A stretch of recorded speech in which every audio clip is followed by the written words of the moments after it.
केकई के भवन में जब पहुंचे तो देखते हैं महारानी केकई तो कोप भवन में पड़ी। दशरथ जी महाराज पहुंचे। दशरथ जी ने कहा, महारानी क्या बात है, आप क्यों दुखी हो, क्या कारण है, ऐसी स्थिति आपकी। महारानी केकई कुछ नहीं बोलती। दशरथ जी महाराज ने जाकर के उनको छुआ और कहा, महारानी क्या बात है। ज्यों ही छुआ श्री दशरथ जी महाराज ने, महारानी केकई ने उनके हाथ को ऐसे झटका, मत छुओ। दशरथ जी कहते हैं, कही के क्यों हे तुरानी रिसानी परसत पानी पति ही निवारे। कही हे तुरानी रिसानी पर सत पानी पतहि निवारही। पानी पतहि निवारही। मानहु सरोस भुजंग भामिनी विषम भाति निहारही। विषम भाति निहारही। दो बासिना रसना तसन परिमरम ठाहर देखहि। तुलसी नृपति भवतव्यता बस काम को तुक लेखहि। बस काम को तुक लेखहि। केहि हे तुरानी रिसानी पर सत पानी पतहि निवारही। पानी पतहि निवारही। पानी पतहि निवारही। महारानी केकई ने महाराज के हाथ को झटक दिया, बोले मत छुओ। महाराज ने पूछा, हुआ क्या, किसने अपराध किया आपका, आप बताओ। आपका किसी ने अपराध किया है तो मैं उसे दंड दूंगा। आपकी प्रसन्नता के लिए मैं सब कुछ करने को तैयार हूं। अगर आप कहो तो आपकी प्रसन्नता के लिए जो अबध्य है उसका भी मैं वध कर दूंगा।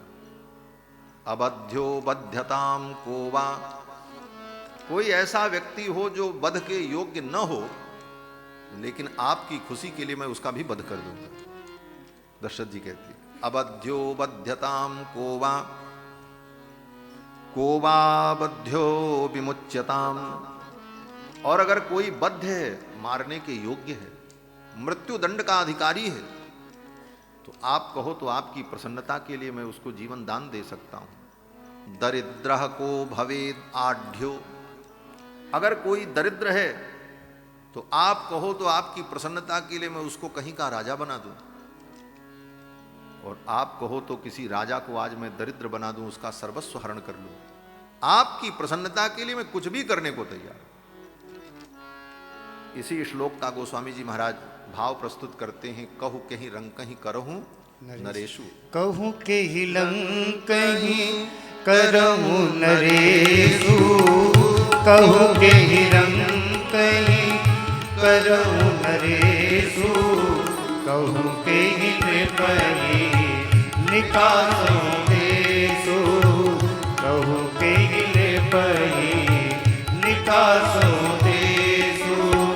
सकहूँ तोरे हरि अमरहु मारी। सकहूँ तोरे हरि अमरहु मारी।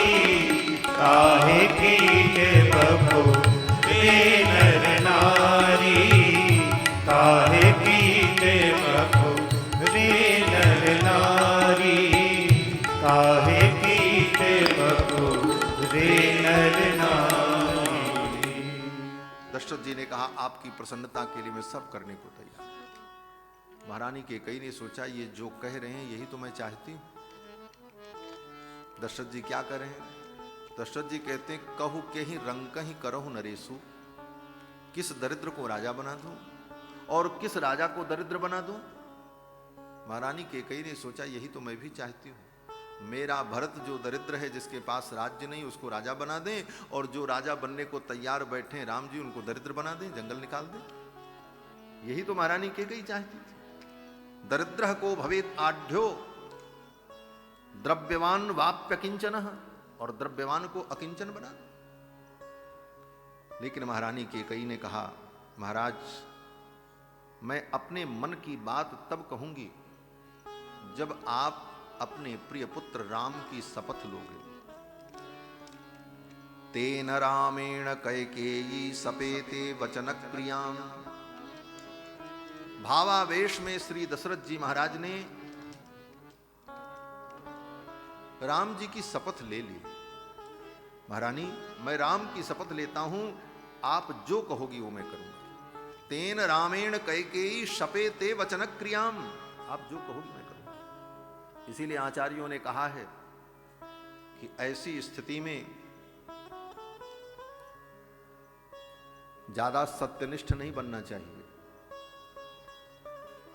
विद्वानों ने कहा है कि प्रच्छन्ना सस्यते वृत्ति ही स्त्रीणाम भाव परीक्षणे। ऐसी कुटिल स्त्रियों के हृदय के भाव को जानने के लिए प्रच्छन्न वृत्ति का आश्रय लेना चाहिए। घुमा फिरा करके और चतुराई पूर्वक उनसे व्यवहार करना।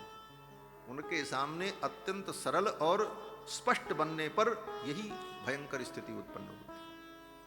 प्रच्छन्ना सस्यते वृत्ति ही स्त्रीणाम भाव परीक्षण।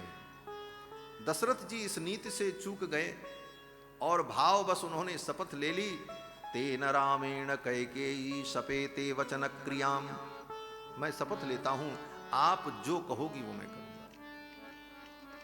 महारानी कैकेयी ने कहा, महाराज आपने 2 वरदान देने के लिए कहा था, आज तक आपने नहीं दिया, मैं क्या मांगू आपसे। दशरथ जी ने कहा, महारानी आपने मांगा नहीं और मेरा भोला स्वभाव में भूल गया, लेकिन कोई बात नहीं। अगर वरदान आज तक आपको नहीं मिला, इस बात का कष्ट है, तो आप 2 के बदले में 4 मांग लो। 2 कहे 4 मांग मकुले हो। 2 के बदले में आप 4 मांग लो, मैं 4 दे दूंगा। ये भी भावावेश की स्थिति। वो तो कहो कि कहीं ने 2 ही मांगा, नहीं तो कहीं 4 मांगती तब कितना बड़ा अनर्थ हो जाता। और भी कुछ मांग सकती थी भाई। 4 वरदान में 2 वरदान में और कुछ मांग लेती तब कि इनके साथ इनकी मां को भी विदा कर दो, ये भी जाएं, कि कई जी भी बेचारी दुर्दशा हो जाए, महारानी कौशल्या की भी दुर्दशा हो जाए, कुछ भी हो सकता। तो महाराज ने कहा कि 2 के बदले में 4 मांग लो। महारानी कैकेयी ने कहा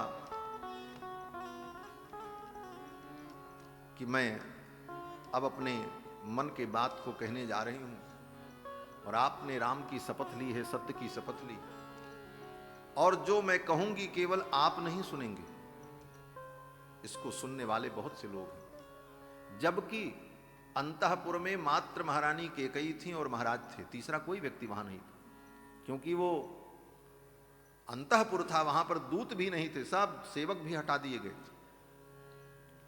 लेकिन महारानी कैकेयी कहती हैं कि आप ये मत समझना कि केवल मैं आपसे कह रही हूं और आप सुन रहे हैं।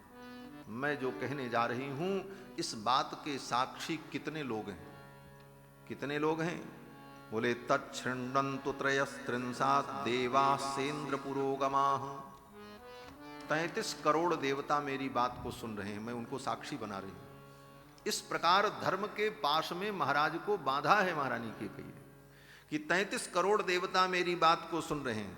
चंद्रादित्यो नभश्चैव ग्रहा रात्रिहनी दिशः, 10 दिशाएं सुन रही हैं और सभी देवता सुन रहे हैं। वरम मम ददाते सौ सर्वे शृण्वन्तु दैवताः, सभी देवता मेरी इस बात को सुने, जिससे कल को ये कहने को न रहे कि दशरथ जी महाराज ये कह दें कि नहीं इन्होंने मुझसे नहीं कहा था।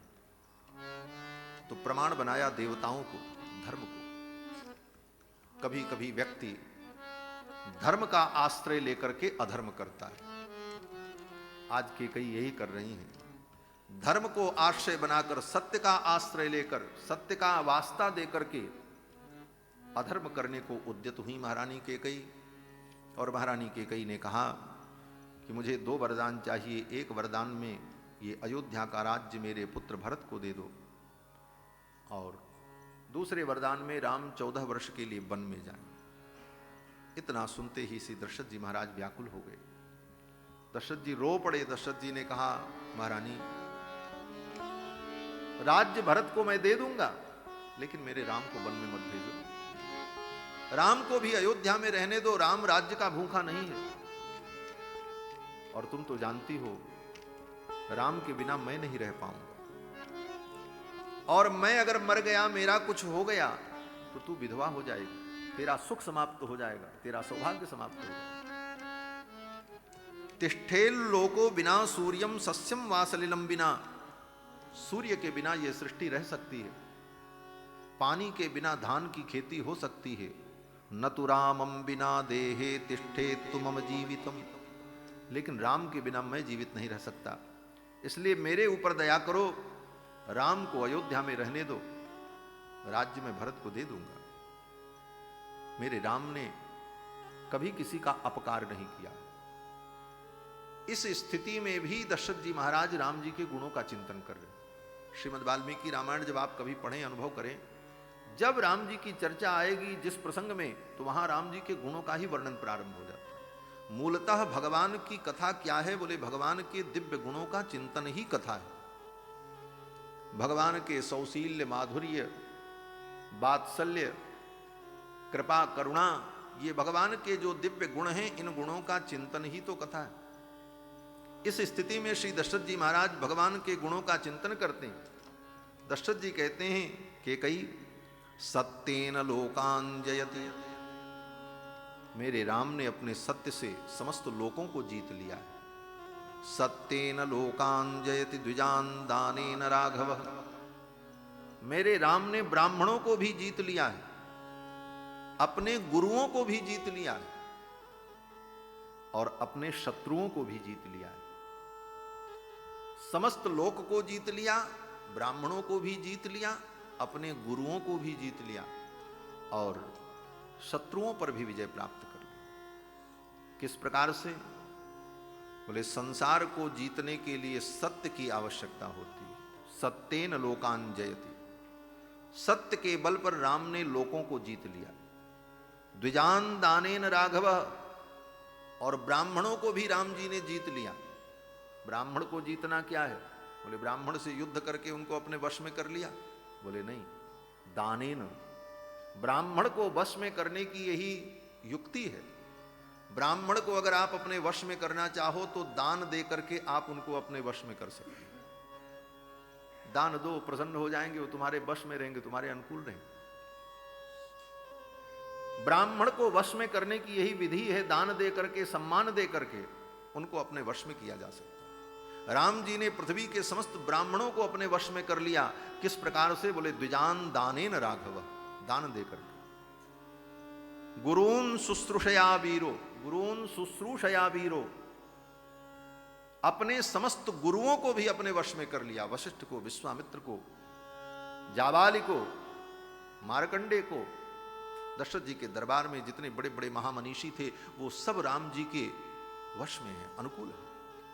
उनको कैसे वश में किया? बोले सेवा के द्वारा। गुरु को वश में करने की यही विधि है कि अपने गुरु की इतनी सेवा करो, कि इतनी सेवा करो कि वो तुम्हारे अनुकूल हो जाए। गुरु को, आचार्य को अनुकूल करने की यही विधि है कि उनको सेवा से वश में किया जाए। और धनुषा युधिसात्रवम। और शत्रु को, बोले शत्रु को अस्त्र शस्त्र और अन्य उपाय से वश में किया जाता है। राम जी ने संपूर्ण लोक को अपने वश में कर लिया। समस्त लोकों को, ब्राह्मणों को, गुरुओं को और अपने शत्रुओं को।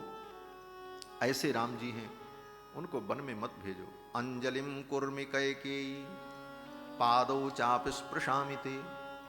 दशरथ जी ने हाथ जोड़ लिया और महारानी कैकेयी के चरणों में प्रणाम किया। बोले महारानी, मैं तुमको प्रणाम करता हूं, अपने वचन को वापस ले लो। लेकिन महारानी कैकेयी ने कहा, ये नाटक मत करिए। अगर आपको वचन देना है तो वचन दीजिए, अन्यथा आप कह दीजिए कि मैं नहीं दूंगा। और अगर आप कहते हैं कि मैं वचन की पूर्ति नहीं करूंगा तो इसका परिणाम क्या होगा आप सुन लीजिए। महारानी कैकेयी ने कहा कि अहम विषमद्यैव पीत्वा बहुतवाग्रतः पश्यतस्ते मरिष्यामि। आपके सामने ही अभी विष पी करके मैं अपने प्राणों का त्याग कर दूं, मर जाऊं। यही नाटक होता है गृहस्थ जीवन में, लोग अनुभव करते।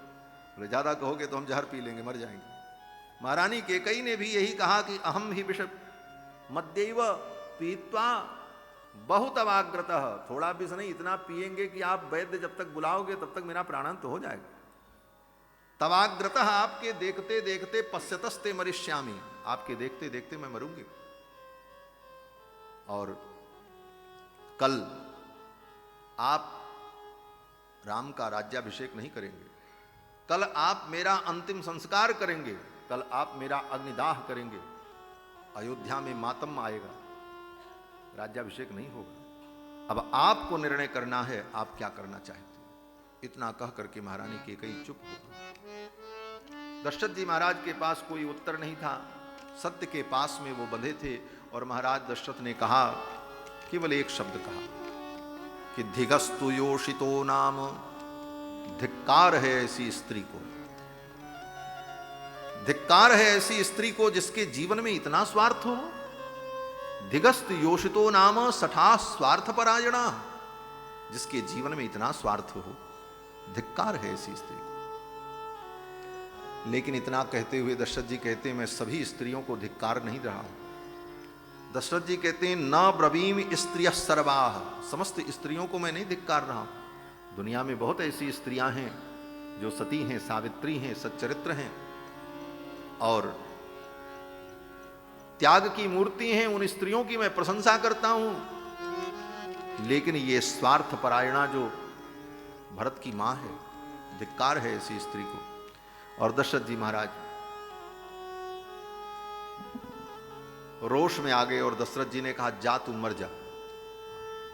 दशरथ जी ने कहा, प्रताम्य वा प्रज्वल वा प्रणस्य वा, तू जल जा, मर जा, डूब जा। सहस्रसो वा स्फुटिताम मही ब्रज, ये पृथ्वी फट जाए, तू धंस जा। नते करिष्यामि वचम दारुणम, तुम्हारे इस दारुण वचन की पूर्ति मैं नहीं कर सकता। नते करिष्यामि वचस्सु दारुणम ममाहितम कैकेयी राजपांसने, कुल कलंकिनी, तू मेरे खानदान में मेरे कुल का विनाश करने के लिए आई है, मैं तेरे वचन की पूर्ति नहीं करूंगा। महाराज इस प्रकार बोले तो, लेकिन फिर उन्हें सत्य का स्मरण हो गया, मेरे सत्य का क्या हो। फिर रो पड़े और पुनः गिर पड़े महाराज कैकेयी के चरणों में और कहते, महारानी स्पृशामि पादावपिते प्रसीद में, मैं तुम्हारे चरण छूता हूं, तुम प्रसन्न हो जाओ, अपने वचन को वापस ले लो, कोई रास्ता निकालो, मेरा धर्म बच जाए, मेरा राम मेरे पास रहे। लेकिन महारानी कैकेयी को दया नहीं आई। महारानी कैकेयी ने कहा, मैं कुछ नहीं जानती, आप मेरे वचन की पूर्ति करते हैं कि नहीं करते हैं, हां अथवा ना में जवाब दीजिए, और मुझे कुछ नहीं कहना। महाराज समझ गए कि अब मेरा अंतिम काल आ गया है और यही नियति है, यही विधि का विधान है। और श्री दशरथ जी महाराज ने सुमंत्र जी को बुलाया और कहा, जाओ मेरे धर्मात्मा पुत्र राम को बुला करके ले आओ। मैं धर्म के पाश में बंध गया हूं, मैं अपने धर्मात्मा पुत्र राम को देखना चाहता हूं। धर्म बंधेन बद्धोस्मि नष्टा च मम चेतना, मैं धर्म के बंधन में बंध गया हूं, मेरी चेतना नष्ट हो रही है। ज्येष्ठम पुत्रम प्रियम रामम द्रष्टुमिच्छामि धार्मिकम, मैं अपने ज्येष्ठ पुत्र धर्मात्मा राम को देखना चाहता हूं। तुरंत सुमंत्र जी महाराज गए और जाकर के भगवान श्री राम से कहा कि महाराज आपको याद कर रहे हैं, आपका स्मरण किया है। अभी राम जी को पता नहीं है कि वहां क्या घटना घटी। राम जी चल पड़े। राम जी जब अपने महल से निकले तो श्री जानकी जी राम जी को द्वार तक छोड़ने के लिए आते हैं।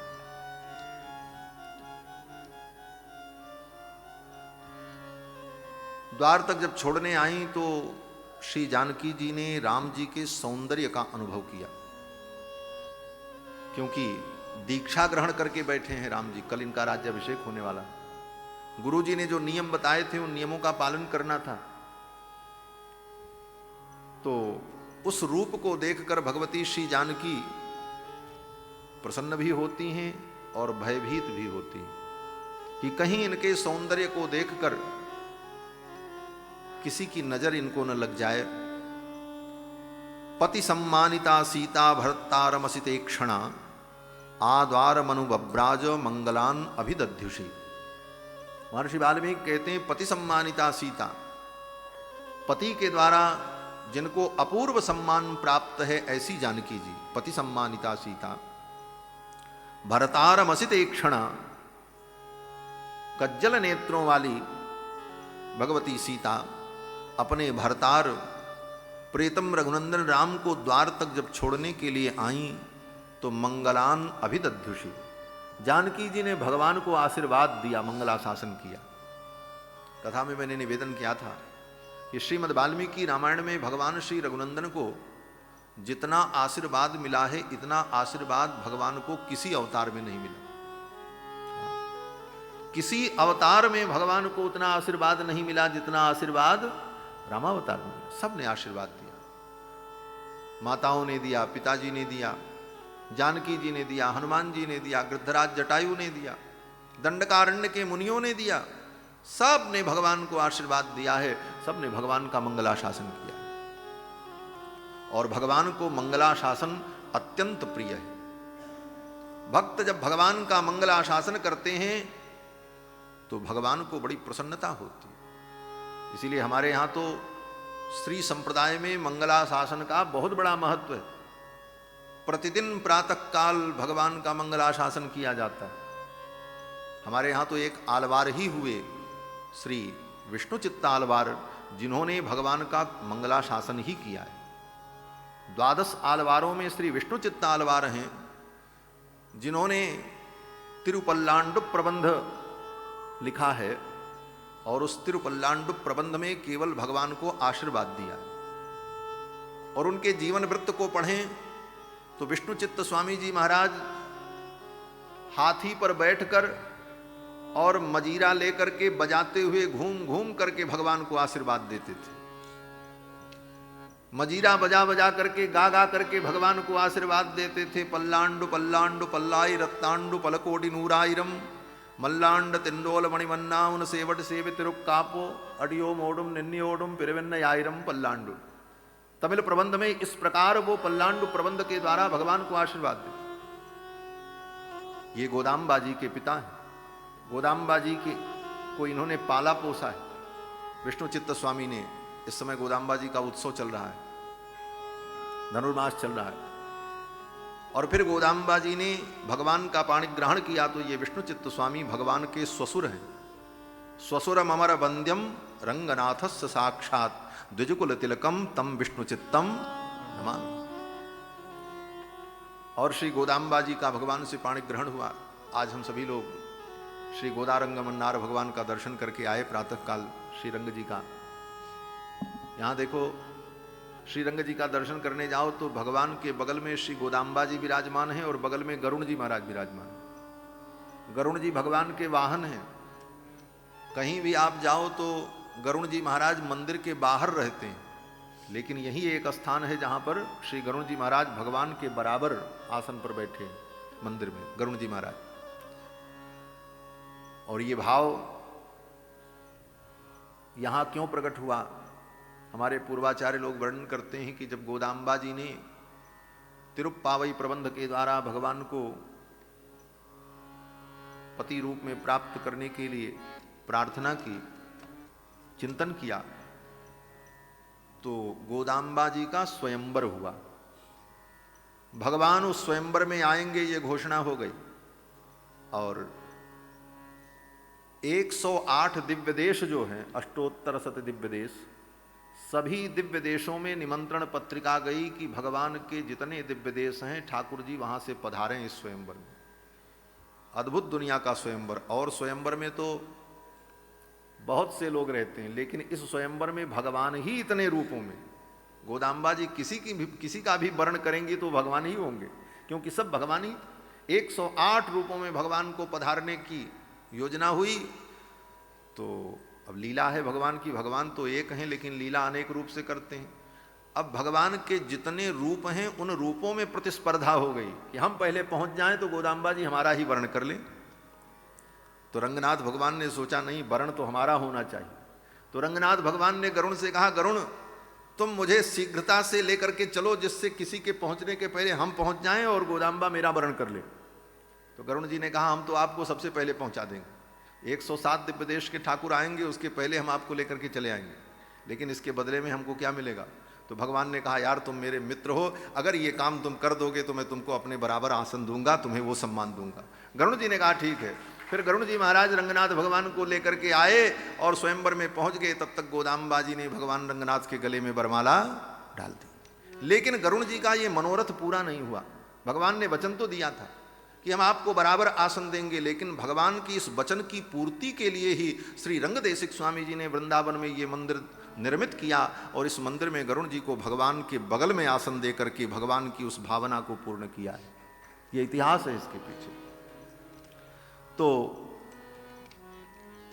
भगवान का मंगलाशासन पूर्वाचार्यों ने खूब किया महाराज। राम जी का जितना मंगलाशासन हुआ, इतना मंगलाशासन किसी अवतार में भगवान का नहीं हुआ। अब यहां पर श्री जानकी जी भगवान का मंगलाशासन करती हैं।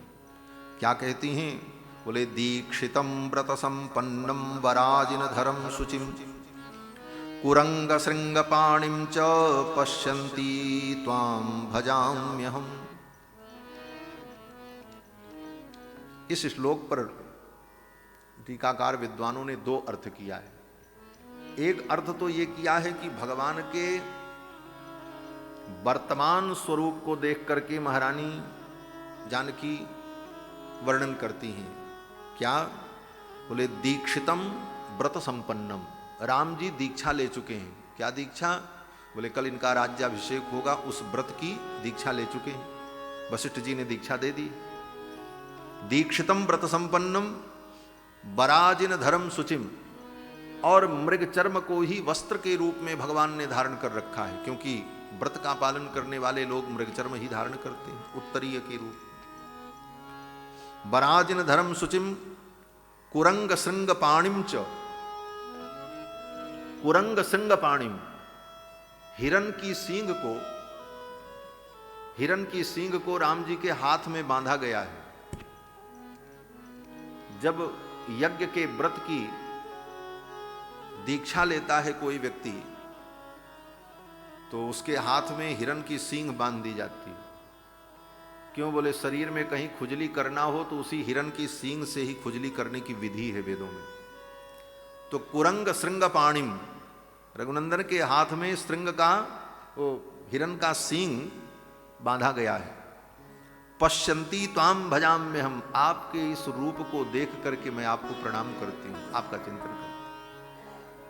और दूसरा अर्थ यह भी किया विद्वानों ने कि ऐसी दीक्षा तो यज्ञ में होती है। जब यजमान अश्वमेध यज्ञ सोम यज्ञ की दीक्षा लेता है तब ये रूप उसका होता। तो ये तो राज्याभिषेक में ऐसी दीक्षा संभव नहीं है। तो फिर जानकी जी ऐसा कैसे कहती, पश्यन्तिम त्वाम भजाम्य हम? तो विद्वानों ने अर्थ किया कि श्री जानकी जी कल्पनाओं में खो गईं। किस कल्पना में? बोले, राम जी का अब आज राज्याभिषेक होने वाला है, इनका राज्याभिषेक होगा और ये राजा बनेंगे। जब ये राजा बनेंगे तो अश्वमेध यज्ञ करेंगे, और जब अश्वमेध यज्ञ करेंगे तो यज्ञ के ये यजमान बनेंगे और मैं यजमान पत्नी बनूंगी।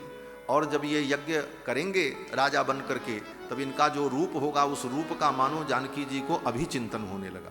वह स्वरूप मानो जानकी जी के सामने प्रकट हो गया। कुरंग संग पाणिम च पश्यन्तिम ताम भजाम्यहम्।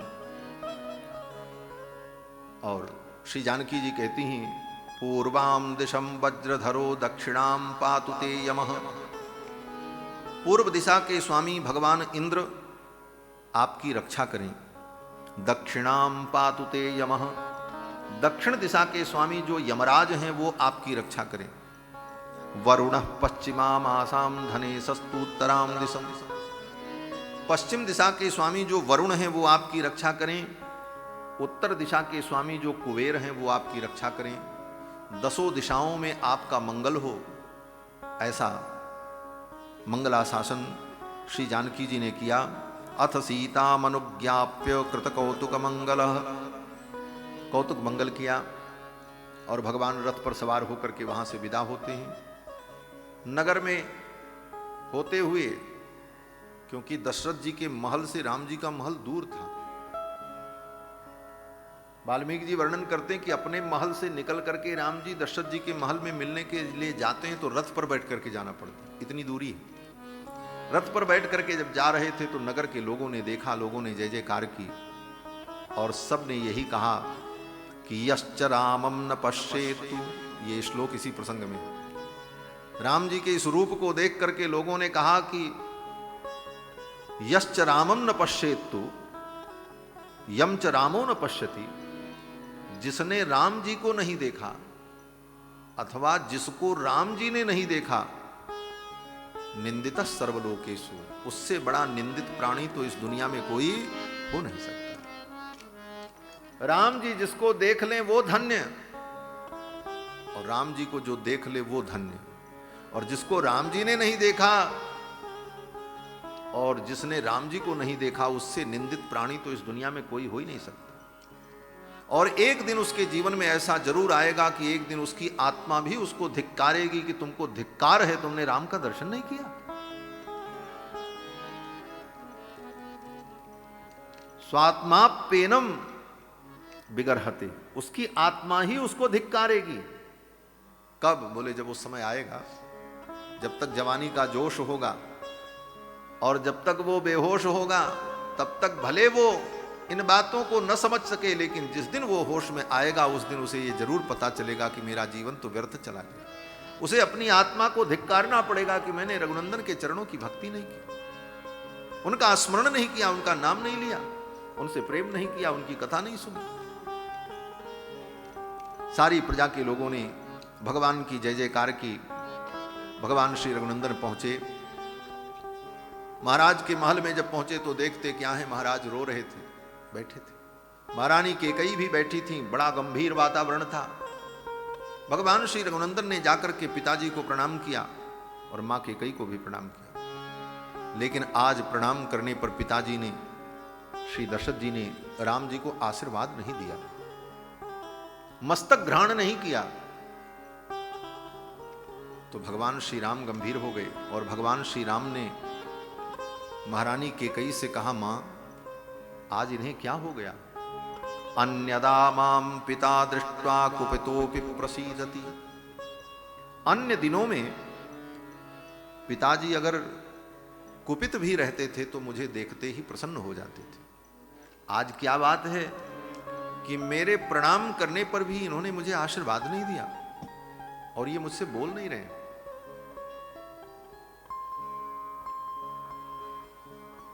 भगवान श्री राम कहते हैं, अन्यदा माम पिता दृष्ट्वा कुपितोपि प्रसीदति। अन्य दिनों में अगर ये कुपित भी रहते थे तो मुझे देखते ही प्रसन्न हो जाते थे। और वास्तव में ऐसी घटना कई बार हुई राम जी के जीवन लीला में। श्री दशरथ जी महाराज अपने न्यायालय में बैठकर किसी मुकदमे की सुनवाई कर रहे होते और उस मुकदमे में, उस बाद में उस अपराधी को मृत्युदंड देना है और मृत्युदंड पर विचार करके सारी सुनवाई पूरी करके उसको मृत्यु देने की घोषणा करने जा रहे थे कि इस प्राणी को मृत्युदंड दे दिया जाए, ये अपराधी है। लेकिन तब तक भगवान श्री रघुनंदन कहीं से घूमते हुए आ गए और राम जी को देखा तो देखते ही दशरथ जी इतने प्रसन्न हुए, कलम को नीचे रख दिया और कहा इसे छोड़ दिया जाए, इसे मुक्त कर दिया जाए। राम जी का दर्शन जिनको इतना प्रिय है, कुपितोपि प्रसीदति, कुपित भी हो तो राम जी को देखते ही सब भूल जाते। जिसको मृत्यु दंड देना चाहिए उसे जीवन दान दे देते, जाओ छोड़ दिया, माफ कर दिया। राजा को अधिकार होता है किसी को भी माफ कर दे, भाई राष्ट्रपति को अधिकार है, किसी को मृत्यु दंड दिया जा चुका है लेकिन राष्ट्रपति उसे क्षमा दान दे सकता है। ऐसी घटना कितनी बार हुई। आज राम जी यही कहते हैं कि आज पिताजी मुझे देख करके प्रसन्न नहीं हो रहे, क्या मैंने कोई अपराध किया अथवा पिताजी को कोई परेशानी है, इनको कोई बीमारी है, क्या कारण है? तो महारानी केकई ने कहा, न राजा कुपितो राम। हे राम, महाराज कुपित नहीं है, व्यसनम नास्य किंचन, न इनको कोई बीमारी है न ये कोई परेशानी में है, ये ठीक है, बहुत अच्छे हैं। दशरथ जी को तो इतनी पीड़ा हो रही है कि कई इन वचनों को सुनकर इस भावना का चिंतन करें कि जिस व्यक्ति की ऐसी स्थिति हो और उसके सामने इस तरह से उसके विषय में कहा जाए। महारानी कैकेयी कहती, न राजा कुपितो राम व्यसनम नास्य किंचन, न ये कुपित है, न इनको कोई दुख है, न इनको कोई बीमारी है। किंचिन मनोगतम त्वस्य त्वद्भयान्नानुभाषते, इनके मन में कोई बात है जो बात ये तुमसे कहना चाहते हैं, लेकिन तुम्हारे भय के कारण तुमसे कह नहीं पाते। इतना सुनते ही तो राम जी कांप गए। राम जी ने कहा, मां, मेरे जैसे आज्ञाकारी पुत्र से पिता को भय हो, धिक्कार है ऐसे पुत्र को। पिता को अपने पुत्र से कुछ कहने में भय हो, संकोच।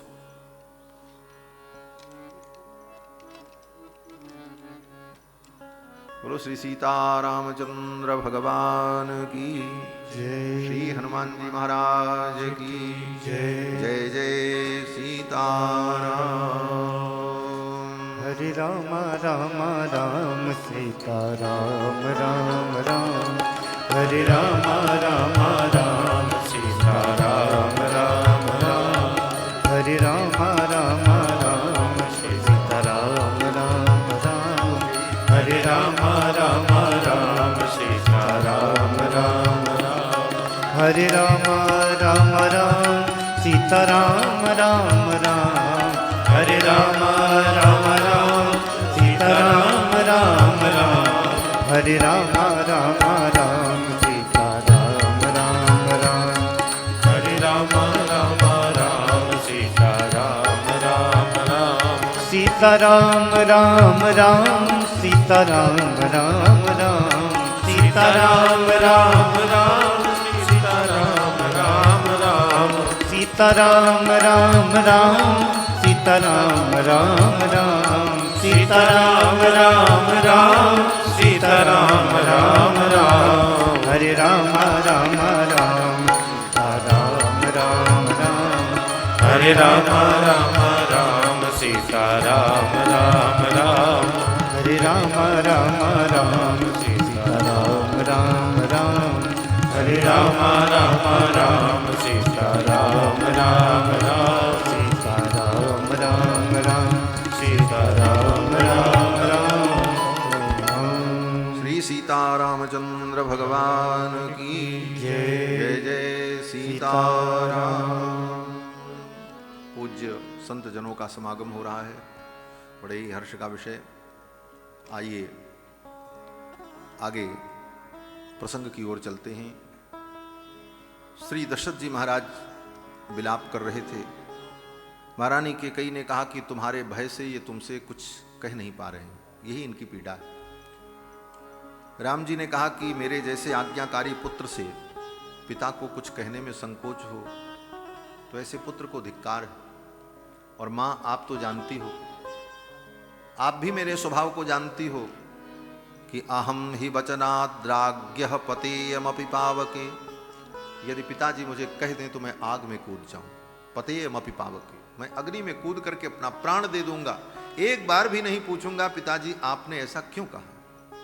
और ऐसे आज्ञाकारी पुत्र से पिता को कुछ कहने में संकोच हो। भक्षेयम विषम तीक्ष्णम, पिताजी अगर कह दें तो मैं तीक्ष्ण विष पी सकता हूं। पतेयमपि चार्णवे, पिताजी कहें तो मैं समुद्र में कूद जाऊं जाकर। और ये मैं केवल कहता नहीं हूं। करिष्ये प्रतिजाने च रामो दुर्नाभिभाषते, ये रामो दुर्नाभिभाषते वाक्य, जिस वाक्य को भगवान श्री रामानुजाचार्य ने शरणागति गद्य में भगवान को स्मरण दिलाया कि आपने ये कहा है, ये वाक्य यहीं पर है इसी प्रसंग में।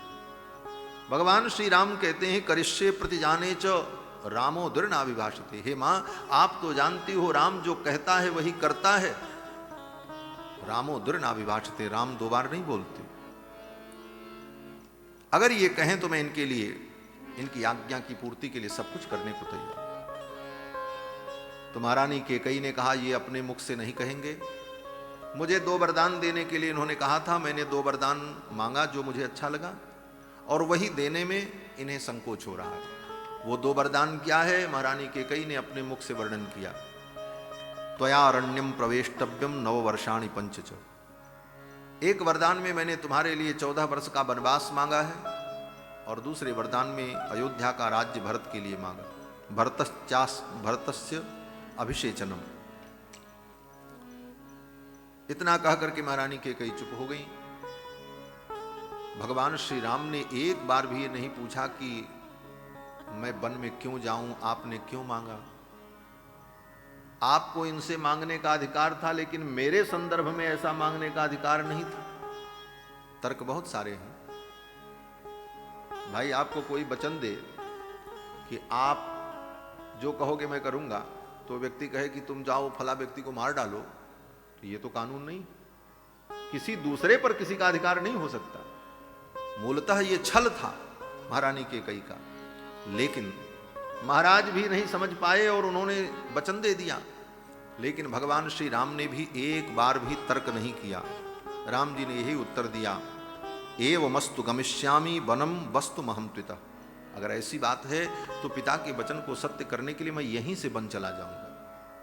मैं अपने कक्ष में भी नहीं जाऊंगा, यहीं से वन की यात्रा पर चला जाऊंगा। जटाचीर धरो राज्ञ प्रतिज्ञाम अनुपालयन। पिताजी की प्रतिज्ञा का पालन करने के लिए मैं चला जाऊंगा। और रही बात अयोध्या के राज्य की, तो अयोध्या का राज्य भरत को मिले, इसमें मुझे भी प्रसन्नता होगी। राम जी कहते हैं राज्य क्या है? अपने भाई भरत के लिए मैं अपना सर्वस्व त्याग सकता हूं। अहम ही सीताम, मैं अपनी प्रिय पत्नी सीता का भी त्याग कर सकता हूं भरत के लिए। अहम ही सीताम राज्यम च प्राणान्निष्टान धनानि च हृष्टो भ्रात्रे स्वयं दद्याम भरताय प्रचोदितः। प्रसन्नता पूर्वक मैं अपना सर्वस्व अपने भरत को दे सकता हूं, और देने के लिए मैं तैयार हूं। मुझे कोई दुख नहीं होगा। इतना सुनते ही महारानी कैकेयी बड़ी प्रसन्न हो। अब तो राम जी वन में चले जाएंगे, ये इन्होंने स्वीकार कर लिया, अब तो कोई आपत्ति भी नहीं। तो महारानी कैकेयी की मानसिकता देखो। स्वार्थ में व्यक्ति कितना अंधा हो जाता है। महारानी कैकेयी ने कहा कि कब जाओगे? अरे भाई जाएंगे, अब तो तय हो गया, जाएंगे तो जाएंगे। लेकिन महारानी कैकेयी कहती हैं आप कब जाओगे? राम जी ने कहा यहां से जाएंगे तो चले ही जाएंगे। तो महारानी कैकेयी ने कहा राम, तुम अगर अपने पिता को सुखी देखना चाहते हो तो जितना जल्दी हो सके तुम चले जाओ, क्योंकि जब तक तुम यहां से वन की यात्रा पर नहीं जाओगे तब तक तुम्हारे पिता न जल ग्रहण करेंगे, न भोजन ग्रहण करेंगे, न स्नान करेंगे। दशरथ जी को तो इतनी पीड़ा हो रही इन शब्दों को सुन करके। महारानी कैकेयी कहती यावत् त्वं न वनं यातः पुराद अस्माद् इतत्वरम, जब तक तुम यहां से चले नहीं जाओगे पिता तावन न ते राम भोक्षते स्नास्यते पिवा, तब तक तुम्हारे पिता न भोजन करेंगे न स्नान करेंगे। इतना सुनते ही तो भगवान श्री राम उस कक्ष से दौड़ करके बाहर निकलते, कितना जल्दी मैं चला जाऊं, मेरे पिता सुखी हो जाएं। महर्षि वाल्मीकि कहते हैं कषयेव हतो वाजी वनम गंतुम कृतत्वरः। जैसे किसी घोड़े को कोई व्यक्ति एक चाबुक मार दे तो घोड़े की गति तीव्र हो जाती है, उसी प्रकार भगवान श्री रघुनंदन उस कक्ष से दौड़ते हुए बाहर निकले। लक्ष्मण जी पीछे पीछे आए। लेकिन बाहर निकलने के बाद लोगों ने जब राम जी को देखा तो राम जी के मुखमंडल पर वही प्रसन्नता थी जो प्रसन्नता कुछ क्षण पूर्व थी। न ममले वनवास दुखतः मुखाम्बुजश्री रघुनंदनस्य। महर्षि वाल्मीकि ने इस भाव का वर्णन इसी प्रसंग में यहीं पर किया है। ज्यों ही राम जी उस कक्ष से बाहर निकले तो महर्षि वाल्मीकि कहते हैं नचास्य महतीम लक्ष्मीम राज्य नाशोपकर्षति। राज्य नष्ट हो गया, अयोध्या का राज्य जो मिलने वाला था वो चला गया, लेकिन नचास्य महतीम लक्ष्मीम, राम जी के मुख की जो लक्ष्मी है, सौंदर्य है, वो नष्ट नहीं हुई, वो यथावत बनी रही। लक्षते चित्त विक्रिया, राम जी के चित्त में कोई विकार नहीं आया और जैसे थे उसी प्रसन्नता से चल पड़े। भगवान चले हैं। अंतःपुर में आर्त शब्द, आर्तनाद हुआ। भगवान श्री राम आए और आकर के उन्होंने तुरंत महारानी कौशल्या को प्रणाम किया और महारानी कौशल्या से सारा निवेदन किया, बताया कि ऐसी ऐसी घटना हुई है, अब मुझे वन में जाना है। महारानी कौशल्या रोने लगी, मूर्छित हो गई। अभी तक लक्ष्मण जी केवल परिस्थितियों का आकलन कर रहे हैं, ये हो क्या रहा। लक्ष्मण जी मूक दर्शक बने, राम जी के पीछे पीछे चल रहे हैं। राम जी वहां से यहां आए तो पीछे पीछे यहां आए।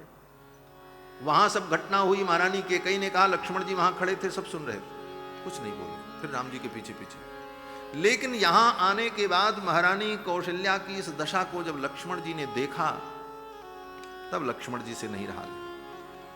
लक्ष्मण जी ने कहा, भैया बस, अब मुझसे नहीं देखा जाता, आप वन में नहीं जाएंगे, कल आपका राज्याभिषेक होगा। देखता हूं कौन सी ताकत आपके राज्याभिषेक को रोक सकती है। लक्ष्मण जी ने कहा, निर्मनुष्याम इमाम सर्वाम अयोध्याम मनुजर्षभ। हे पुरुषोत्तम, आपके चरणों की सौगंध है, इस संपूर्ण अयोध्या को मनुष्यों से मैं हीन कर दूंगा। आपके विरोध में कोई खड़ा हुआ, कोई जीवित नहीं बचेगा। करिष्यामि सरैः तीक्ष्णैः यदि स्थास्यति विप्रिये। जो व्यक्ति आपके विरोध में आएगा, मैं सबको मार डालूंगा। और भैया, आपके चरणों की सौगंध, अगर पिताजी भी आपके विरोध में खड़े हो गए तो मैं उनका भी वध कर दूंगा। लक्ष्मण जी ने यही कहा। वो मेरे पूज्य हैं, वंदनीय हैं, पिता पूज्य होता है, लेकिन लक्ष्मण जी कहते हैं, गुरोरप्यवलिप्तस्य कार्याकार्यमजानतः उत्पथम प्रतिपन्नस्य कार्यं भवति शासनम्। गुरोरप्यवलिप्तस्य कार्याकार्यमजानतः। पधारे। सुग्रीव किला पीठाधीश्वर पूज्य स्वामी जी महाराज पधारे। स्वागत, अभिनंदन। बोलो श्री सीतारामचंद्र भगवान की जय। जय जय सीताराम। राम कहे जा, राम कहे जा, सीताराम कहे जा। राम कहे जा, राम कहे जा, सीताराम कहे जा। राम कहे जा, राम कहे जा, सीताराम कहे जा। राम कहे जा, राम कहे जा, सीताराम कहे जा। राम कहे जा, सीताराम कहे जा। राम कहे जा, सीताराम कहे जा। सीताराम कहे जा, सीताराम कहे जा। राधे श्याम कहे जा, राधे श्याम कहे जा। सीताराम कहे जा, सीताराम कहे जा। राधे श्याम कहे जा, राधे श्याम कहे जा। राम कहे जा, राम कहे जा, सीताराम कहे जा। राम कहे जा, राम कहे जा, सीताराम कहे जा। राम कहे जा, राम कहे जा, सीताराम कहे जा।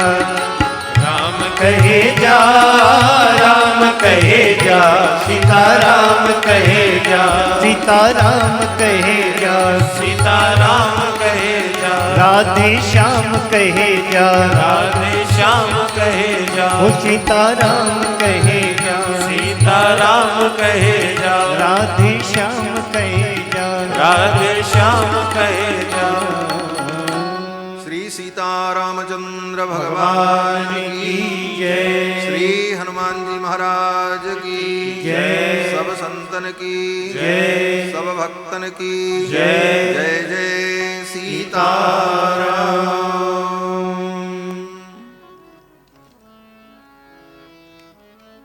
श्री लक्ष्मण जी महाराज बड़े कुपित हुए और लक्ष्मण जी ने कहा कि गुरोरप्यवलिप्तस्य कार्याकार्यमजानतः उत्पथम प्रतिपन्नस्य कार्यम भवति शासनम। जो वंदनीय है, पूज्य है, लेकिन अगर वो अधर्म से लिप्त हो रहा है, कार्याकार्यमजानतः, कार्य और अकार्य का उसे बोध नहीं है, तो उत्पथम प्रतिपन्नस्य, कुपथ में जाने वाले ऐसे व्यक्ति के लिए कार्यम भवति शासनम, उसका भी शासन करना चाहिए, चाहे वो पूज्य ही क्यों ना हो। लक्ष्मण जी महाराज कहते हैं कि हनिश्चे पितरम वृद्धम कैकेय्यासक्तमानसम, अगर पिताजी भी आपके विरोध में आकर के खड़े होते हैं तो मैं पिताजी को भी मार डालूंगा। अब यही देख लो, राम जी कहते हैं कि पिताजी अगर कह दें तो मैं आग में कूद जाऊं। अभी कुछ देर पहले राम जी ने यही कहा कि पतेयमपि पावके, अगर राम पिताजी कह दें तो पिताजी के वचन का पालन करने के लिए पतेयमपि पावके, अग्नि में कूद जाऊं, अर्णवे, समुद्र में कूद जाऊं, विष पी लूं। और वहीं लक्ष्मण जी महाराज इन वाक्यों को सुन करके अभी उसी कक्ष से बाहर निकले हैं, और तब तक लक्ष्मण जी क्या कहते हैं कि हनिश्चे पितरम वृद्धम, इस बूढ़े बाप को मैं मार डालूंगा। हनिश्चे पितरम वृद्धम का अर्थ आज की भाषा में अगर करें, भावाभिव्यक्ति की जाए तो भाव यही है कि इस बूढ़े बाप को मैं मार डालूंगा। कैसे बाप को? बोले कृपणम च स्थिते बाल्यम वृद्ध भावेन गर्हितम। हरि राम राम। वृद्ध भावेन गर्हितम, लक्ष्मण जी कहते हैं बूढ़े होने के कारण इनकी बुद्धि सठिया गई है, ये इसका अर्थ है, वृद्ध भावेन गर्हितम। अब आप क्या कहोगे, लक्ष्मण जी सही कर रहे हैं कि राम जी सही कर रहे हैं? बोले दोनों सही कर रहे हैं। राम जी का धर्म सामान्य धर्म है और लक्ष्मण जी का धर्म विशेष धर्म है। मैंने निवेदन किया था कि सामान्य धर्म यही है, मातृ देवो भव, पितृ देवो भव, आचार्य देवो भव, अतिथि देवो भव, देव पितृ कार्याभ्याम मां प्रमदितव्यम, स्वाध्याय प्रवचनाभ्याम मां प्रमदितव्यम, श्रद्धया देयम अश्रद्धया देयम। ये जो वेद वाक्य हैं ये सामान्य धर्म है, सबके लिए करणीय है, सबको करना चाहिए, सामान्य धर्म। और विशेष धर्म क्या है? बोले विशेष धर्म है भगवान की आराधना। सब धर्मों का सार है भगवान की आराधना, वो विशेष धर्म है। तो सामान्य धर्म का पालन करते हुए विशेष धर्म का पालन करना चाहिए। पालन दोनों धर्म का करना है। सामान्य धर्म का पालन करते हुए विशेष धर्म का हम पालन करें, लेकिन ऐसी परिस्थिति उत्पन्न हो जाए कि सामान्य धर्म और विशेष धर्म दोनों टकरा जाएं, आमने सामने हो जाएं। सामान्य का पालन करेंगे तो विशेष छूट जाएगा और विशेष धर्म का पालन करेंगे तो सामान्य धर्म छूट जाएगा, एक को तो छोड़ना ही पड़ेगा। ऐसी स्थिति में क्या करें? तो कहते हैं ऐसी स्थिति में विशेष धर्म का पालन करना चाहिए, सामान्य को छोड़ देना चाहिए। सामान्य का विशेष में पर्यवसान हो जाता है, सामान्य का विशेष में पर्यवसान हो जाता है। तो विशेष धर्म है शरणागति, भगवान की भक्ति, भगवत कैंकर्य। सामान्य धर्म है लोक व्यवहार, जगत का जो प्रपंच है इसके अनुकूल जो परिपाटी है उस परिपाटी में चलते रहना। लेकिन वो परिपाटी अगर विपरीत हो जाए, भगवान की भक्ति में बाधक बन जाए तो उसे त्याग देना चाहिए, और लक्ष्मण जी ने त्याग दिया। गुरु पित मातु न जानौ काहू, कहूं स्वभाव नाथ पतिया। इसी को गोस्वामी जी महाराज कहते हैं कि तजिए ताहि कोटि बैरी सम यद्यपि परम सनेही, जाके प्रिय न राम वैदेही। प्रिय न राम वैदेही जाके, प्रिय न राम वैदेही जाके, तजिए ताहि कोटि बैरी सम, तजिए ताहि कोटि बैरी सम, यद्यपि परम सनेही, यद्यपि परम सनेही जाके, प्रिय न राम वैदेही जाके, प्रिय न राम वैदेही जाके, प्रिय न राम वैदेही।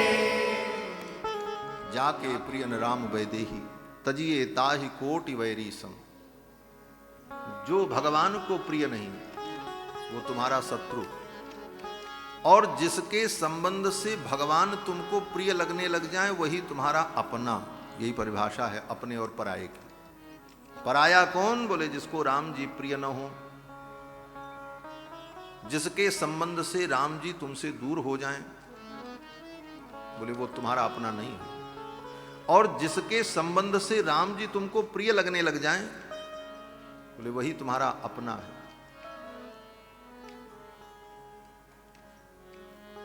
गोस्वामी जी महाराज कहते हैं कि जिसके संबंध से भगवान प्रिय लगने लग जाएं, जाते होय स्नेह राम पद एतोई मतो हमारो, तुलसी सो सब भांति परम प्रिय पूज्य प्राण ते प्यारो। तुलसी सो सब भांति परम प्रिय पूज्य प्राण ते प्यारो, जाते होय स्नेह राम पद एतोई मतो हमारो। जिसके संबंध से भगवान के चरणों में प्रीति हो वही अपना है, और जिसके कारण भगवान से प्रीति घट जाए, भगवान का विरोधी हो, बोले उसको त्याग देने में ही भलाई। यही विशेष धर्म है। आनुकूल्यस्य संकल्प प्रातिकूल्यस्य वर्जनम। अनुकूलता का संकल्प, प्रतिकूलता का त्याग। लक्ष्मण जी महाराज का ये विशेष धर्म। लक्ष्मण जी महाराज जब कुपित होने लगे, भगवान ने इशारे से उनको शांत किया। महारानी कौशल्या दुखी हुई। महारानी कौशल्या ने कहा कि कल तुम्हें राजा बनना था और आज ये सब। इस समय श्री लक्ष्मण जी महाराज जब अत्यधिक उग्र होने लगे तो भगवान ने लक्ष्मण जी को समझाया, कहा लक्ष्मण शांत हो जाओ, ये मेरा प्रारब्ध है, ये मेरे भाग्य में लिखा है, इसलिए जो हो रहा है होने दो। तो लक्ष्मण जी ने कहा, भैया जो पुरुषार्थ करने में सक्षम नहीं होते वे लोग प्रारब्ध पर भरोसा करते हैं। कायर लोग दैव दैव का पुरुषा वदन्ति। और जो पुरुषार्थी व्यक्ति होता है वो अपने प्रारब्ध को भी बदल देता है। राम जी ने कहा, लक्ष्मण प्रारब्ध को कोई नहीं बदल सकता, जो भवितव्य है, जो होना तय है, उसे कोई रोक नहीं सकता। अब इसका निर्णय कैसे करें कि जो हमारे जीवन में हो रहा है यही होना था, अथवा ये मेरे कर्मों का परिणाम है कि मेरे भाग्य का परिणाम? इसका कैसे निर्णय हो? कैसे निर्णय हो कि हमने जो किया ये मेरे कर्मों का परिणाम है, मेरे प्रयास का परिणाम है कि मेरे भाग्य का परिणाम? तो कहते हैं कर्म करने पर भी न मिले तब तो भाग्य है, और कर्म करने पर मिला तो वो तुम्हारे भाग्य में था, लेकिन कर्म करके भाग्य पूर्ण होना था। कर्म की गति बड़ी गहन है, बहुत सूक्ष्म है। इसका निर्णय कर पाना सबके बस की बात भी नहीं। किम कर्मेति कवयोप्यत्र मोहिता। बड़े बड़े ज्ञानी कर्मों के फल और कर्मों के विधान में मोहित हो जाते हैं। निर्णय करना बड़ा कठिन है, बड़ा कठिन, असंभव है। जैसे एक कसाई एक पशु की हत्या कर रहा है, तो वो अगर पशु की हत्या कर रहा है, पाप कर रहा है, तो पाप कर्म कर रहा है। अगर वो पाप कर्म कर रहा है, उसका पाप उसको लगेगा, तो फिर निर्दोष जीव की हत्या क्यों हो रही है, वो मारा क्यों जा रहा है? तो आप कहोगे ये उसके कर्मों का फल था। तो जब उसके कर्मों का फल उसको ये दे रहा है, तो ये फिर नया कर्म कहां कर रहा है? फिर इसको पाप नहीं लगना चाहिए। अगर वो मरने वाला पशु अपने कर्म के फल को भोग रहा है, तो मारने वाले को पाप नहीं लगना चाहिए। मारने वाले को अगर पाप लग रहा है, तो ये कर्म की गति बड़ी विलक्षण है। जहां तक विद्वानों की मति जाती है, वहां व्यक्ति विचार करता है, वहां तक चिंतन करता है। राम जी कहते हैं, यद चिंत्यम तु तद्दैवम भूतेष्वपि न हन्यते। यद चिंत्यम, जो अचिंत्य है, आपने जिसे पाने के लिए कोई प्रयास नहीं किया, उसके विषय में आपने चिंतन भी नहीं किया, सोचा भी नहीं, और वो घटना आपके जीवन में हो गई, तो ये क्या है? बोले यही प्रारब्ध है। यद अचिंत्यम, जो अचिंत्य था, जिसके विषय में आपने चिंतन भी नहीं किया, सोचा भी नहीं, विचार भी नहीं किया, लेकिन वो चीज आपके जीवन में हो गई, बोले तो ये प्रारब्ध है। कश्च दैवेन सौमित्रे योद्धुम उत्सहते पुमान। हे सुमित्रानंदन, उस दैव से, उस प्रारब्ध से कोई युद्ध नहीं कर सकता, कोई उसे जीत नहीं सकता। दैव का विधान अटल है। बोलो श्री सीता रामचंद्र भगवान की।